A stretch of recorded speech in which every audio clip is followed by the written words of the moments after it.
Springfield, Missouri, 14 de junio de 2015. En el mundo digital, las redes sociales suelen ser un escaparate de felicidad, pero esa tarde, la cuenta de Facebook compartida por Dee Dee y Gypsy Rose Blanchard publicó un mensaje que heló la sangre de sus amigos y vecinos. Esa perra está muerta. Minutos después, un segundo comentario, aún más gráfico y perturbador, sugería que alguien no solo había matado a la madre, sino que había abusado de la hija. La alarma fue inmediata. Para los vecinos de la pequeña casa rosa construida por Habitat for Humanity, los Blanchard eran la definición de la resiliencia. Dee Dee era una madre soltera abnegada que dedicaba cada segundo de su vida a cuidar de su hija, Gypsy, una joven confinada a una silla de ruedas, calva, con tubos de alimentación y una lista de enfermedades que incluía leucemia, distrofia muscular y retraso mental. Cuando la policía derribó la puerta esa noche, el aire dentro de la casa se sentía pesado. En el dormitorio principal, encontraron el cuerpo de Dee Dee Blanchard boca abajo en su cama, rodeado de un charco de sangre. Había sido apuñalada múltiples veces por la espalda mientras dormía, pero el verdadero pánico comenzó cuando los oficiales notaron algo aterrador. Gypsy Rose no estaba. Su silla de ruedas estaba allí, sus medicamentos, sus tanques de oxígeno y sus pelucas permanecían en la habitación, pero la frágil joven, que según todos no podía sobrevivir sin asistencia constante, había desaparecido. La comunidad de Springfield se volcó en una búsqueda frenética, temiendo que el asesino se hubiera llevado a la joven discapacitada para torturarla o matarla en algún lugar remoto. Sin embargo, la investigación digital llevó a la policía a cientos de kilómetros de distancia hasta Big Bend, Wisconsin. Allí, en la casa de un joven llamado Nicholas Godillon, los agentes realizaron un hallazgo que cambiaría la historia criminal para siempre. Al entrar en la vivienda, no encontraron a una víctima secuestrada y agonizante. Encontraron a una joven que no solo estaba viva y sana, sino que caminaba por su propio pie. No necesitaba silla de ruedas, no tenía dificultades para hablar, y su aspecto físico no coincidía con la niña enferma que el mundo creía conocer. En ese momento, el enigma de la Casa Rosa se fracturó.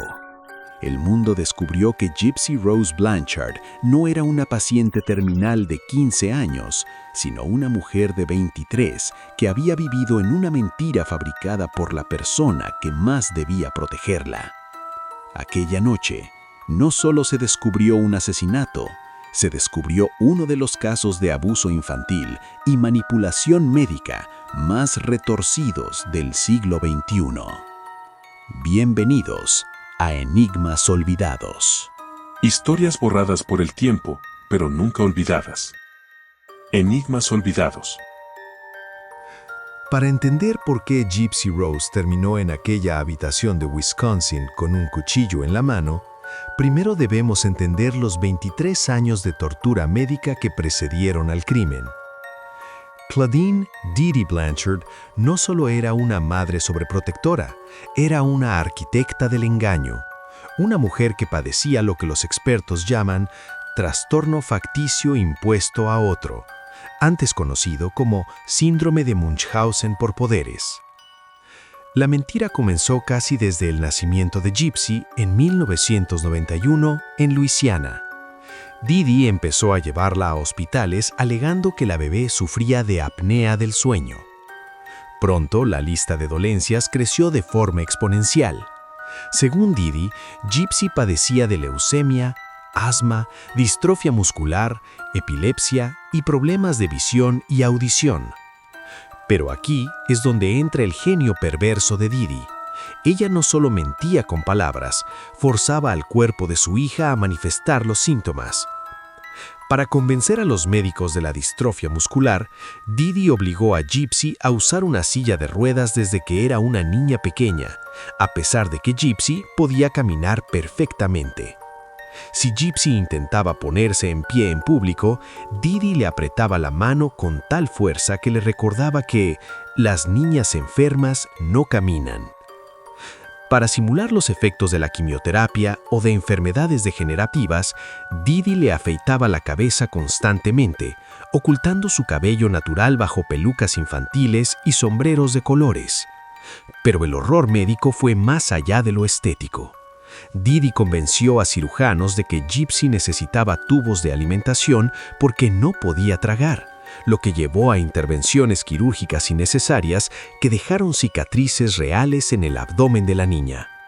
Le administraba medicamentos para inducir babeo y convulsiones falsas, y llegó al extremo de aplicar anestésicos tópicos en las encías de Gypsy para que los médicos creyeran que tenía problemas dentales graves, lo que resultó en la extracción de casi todos sus dientes naturales. Gypsy, con apenas 20 años, ya usaba dentadura postiza. Mi madre era mi mejor amiga, pero también era mi única amiga. Ella me decía qué sentir, qué comer y cómo estar enferma, relataría Gypsy años más tarde. ¿Cómo pudo ocurrir esto durante 2 décadas sin que nadie se diera cuenta? Didi era una experta en la manipulación emocional. Si un médico empezaba a hacer demasiadas preguntas o pedía registros médicos anteriores que ella decía haber perdido en las inundaciones del huracán Katrina, simplemente cambiaba de hospital y de ciudad. En 2007 se mudaron a Springfield, Missouri, presentándose como refugiadas del Katrina que lo habían perdido todo. En Springfield se convirtieron en celebridades locales. Didi proyectaba la imagen de la Madre Santa. Vivían de donaciones, recibían viajes gratis a Disney World de fundaciones como Make-A-Wish, y la organización Habitat for Humanity les construyó una casa diseñada específicamente para las supuestas necesidades de Gypsy, incluyendo una rampa para su silla de ruedas. La comunidad las amaba. Nadie sospechaba que, tras los muros de esa casa rosa, Didi mantenía a su hija en una infancia eterna, alimentándola con papillas a través de un tubo y tratándola como a una muñeca de porcelana que no podía crecer. Sin embargo, a medida que Gypsy entraba en la veintena, su cuerpo y su mente empezaron a rebelarse. Empezó a notar que era capaz de comer alimentos sólidos a escondidas por la noche sin enfermarse. Empezó a notar que sus piernas eran fuertes y, lo más peligroso para el control de Didi, Gypsy descubrió el Internet.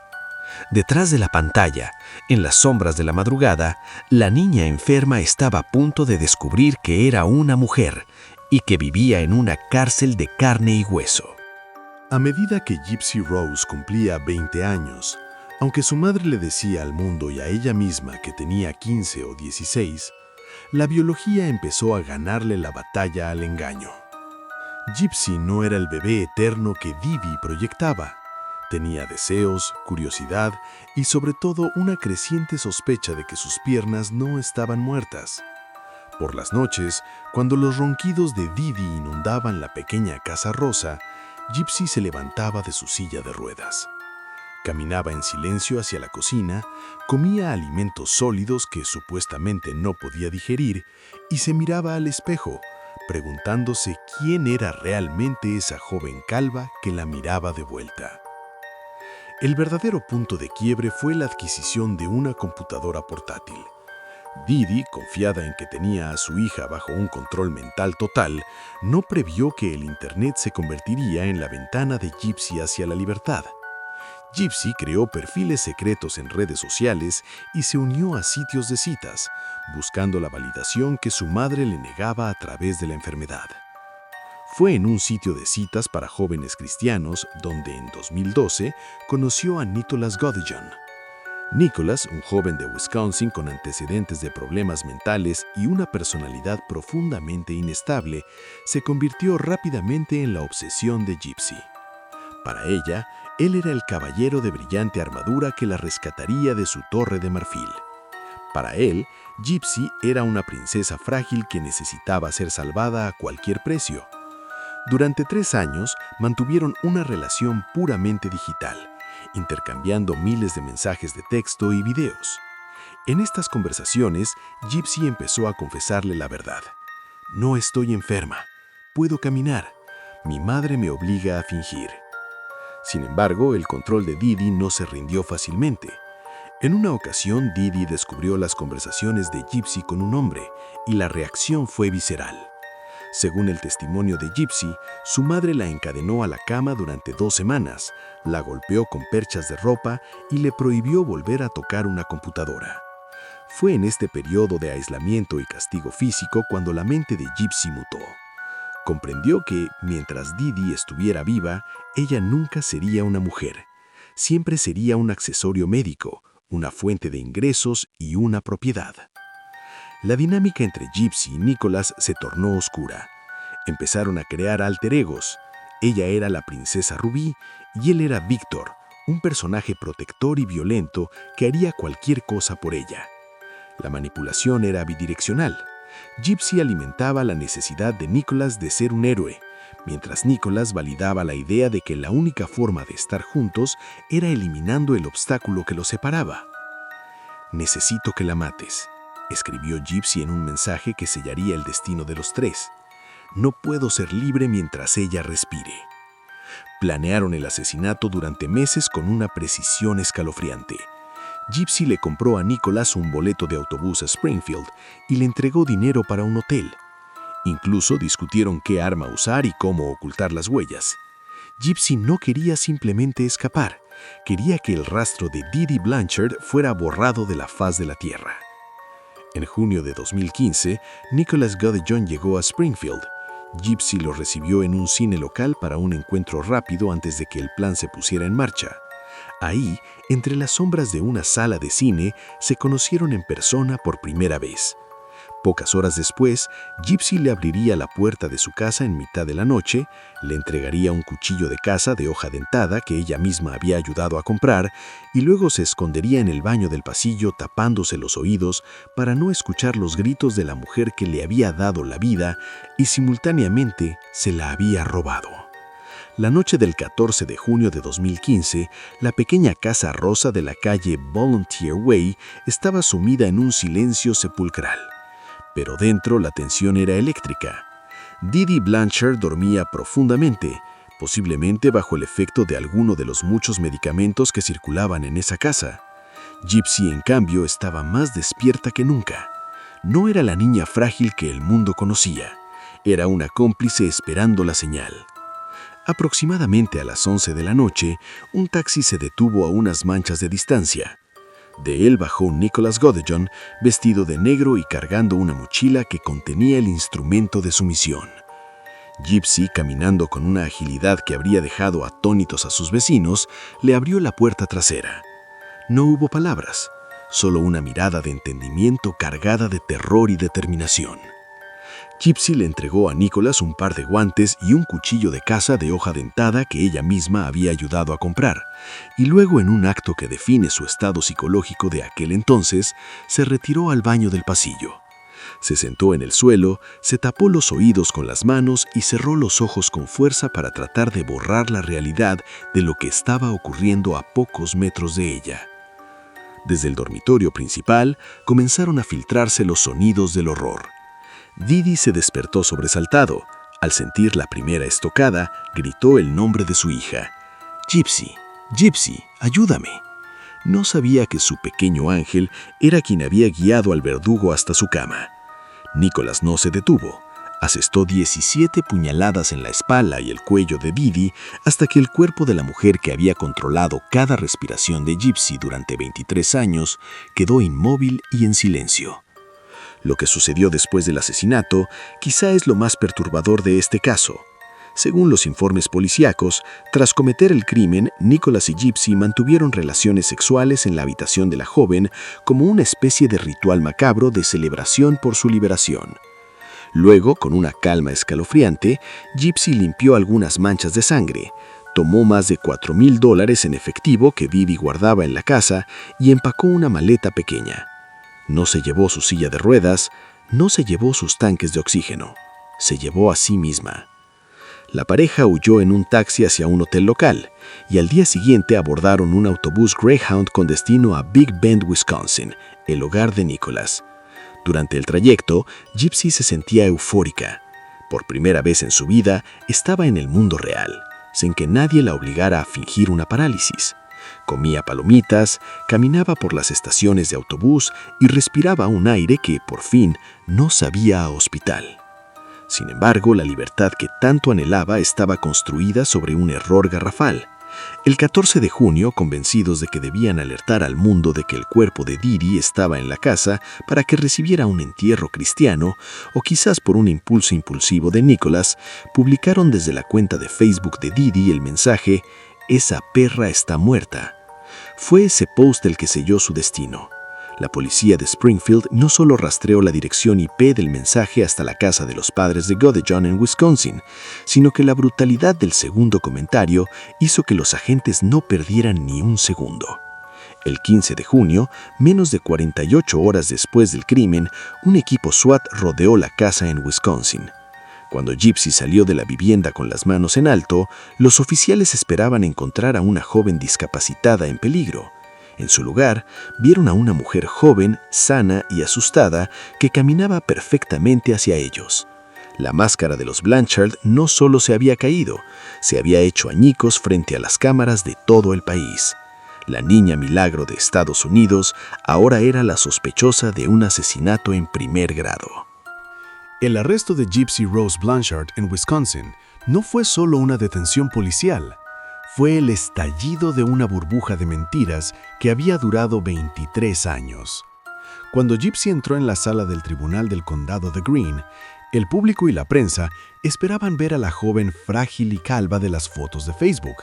En su lugar, apareció una mujer joven con el cabello castaño creciendo con fuerza, caminando con seguridad y con una voz que, aunque suave, ya no sonaba como la de una niña pequeña. La fiscalía inicialmente acusó a Gypsy y a Nicholas de asesinato en primer grado, un cargo que en Missouri puede conllevar la pena de muerte o cadena perpetua sin posibilidad de libertad condicional. Pero entonces, el abogado defensor de Gypsy, Mike Stanfield, hizo algo que cambiaría el rumbo del caso. Empezó a recopilar los registros médicos de Gypsy. Lo que Stanfield encontró fueron miles de páginas de un historial clínico aterrador. Descubrió que Gypsy había sido sometida a más de 30 cirugías innecesarias, incluyendo la extirpación de sus glándulas salivales porque su madre decía que babeaba demasiado, y múltiples intervenciones en sus ojos y oídos. Los registros confirmaron que Gypsy nunca tuvo leucemia, nunca tuvo distrofia muscular, y sus piernas siempre fueron funcionales. El sistema médico, engañado por la persistencia de Dee Dee, le había fallado a la niña de la forma más violenta posible. El término técnico síndrome de Munchausen por poderes, ahora trastorno facticio impuesto a otro, se convirtió en la palabra clave del juicio. Gypsy no era solo una cómplice, era una víctima de violación médica sistemática. Dee Dee la había mantenido sedada con medicamentos innecesarios que le causaron la caída de los dientes y debilidad general solo para mantener vivo el flujo de donaciones y atención pública. Ante esta montaña de evidencia de abuso infantil crónico, la fiscalía tomó una decisión inusual. Le ofrecieron a Gypsy un acuerdo de culpabilidad. En 2016, Gypsy Rose se declaró culpable de asesinato en segundo grado y fue sentenciada a 10 años de prisión, la pena mínima posible para ese cargo. Por otro lado, el destino de Nicholas Godejohn fue muy distinto. A pesar de que su defensa argumentó que él tenía un coeficiente intelectual bajo y que había sido manipulado por el deseo de Gypsy de ser libre, el jurado lo vio como el ejecutor material de un crimen premeditado. Nicholas fue sentenciado a cadena perpetua sin libertad condicional. Mientras Gypsy empezaba a contar los días para su salida, Nicholas cerraba la puerta de su celda para siempre. Durante sus años en el centro correccional de Chillicothe, Gypsy Rose hizo una declaración que dio la vuelta al mundo y que resume perfectamente su tragedia. Me siento más libre en la cárcel que viviendo con mi madre. Aquí puedo caminar, puedo comer lo que quiera y, lo más importante, puedo ser yo misma. En prisión, Gypsy terminó su educación secundaria, comenzó a dar entrevistas y se convirtió en una figura de culto. Documentales como Mommy, Dead and Dearest y la serie de ficción The Act llevaron su historia a cada rincón del planeta, generando un debate ético sin precedentes. ¿Es lícito matar a tu captor cuando el mundo entero cree que tu captor es tu salvador?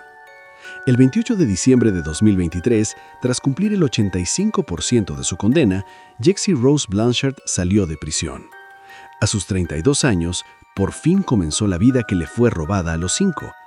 Hoy es una figura mediática con millones de seguidores, pero su sombra sigue ligada a la Casa Rosa de Springfield, recordándonos que, a veces, los monstruos no se esconden bajo la cama, sino que nos toman de la mano y nos sonríen frente a las cámaras. Esta ha sido la impactante historia de Gypsy Rose Blanchard, un caso donde las etiquetas de víctima y victimario se desdibujan en un mar de negligencia médica y desesperación. En Enigmas Olvidados, creemos que cada crimen tiene una raíz profunda, y el de Gypsy nació en el corazón de una mentira que nadie se atrevió a cuestionar. Ahora queremos escucharte a ti. ¿Crees que la sentencia de 10 años fue justa o Gypsy debería haber sido exculpada totalmente por los años de tortura que sufrió? ¿Qué opinas del destino de Nicholas Gudejohn? Cuéntanos en los comentarios. Nos encanta debatir con nuestra comunidad. Si este análisis profundo te ha gustado, no olvides suscribirte al canal, darle a la campanita y compartir este video. Tu apoyo nos ayuda a seguir trayendo luz a los enigmas que el tiempo intenta borrar. ¿Qué otro caso de Munchausen por poderes o crímenes familiares complejos te gustaría que investigáramos? Déjanos tu sugerencia. Gracias por acompañarnos. Esto es Enigmas Olvidados.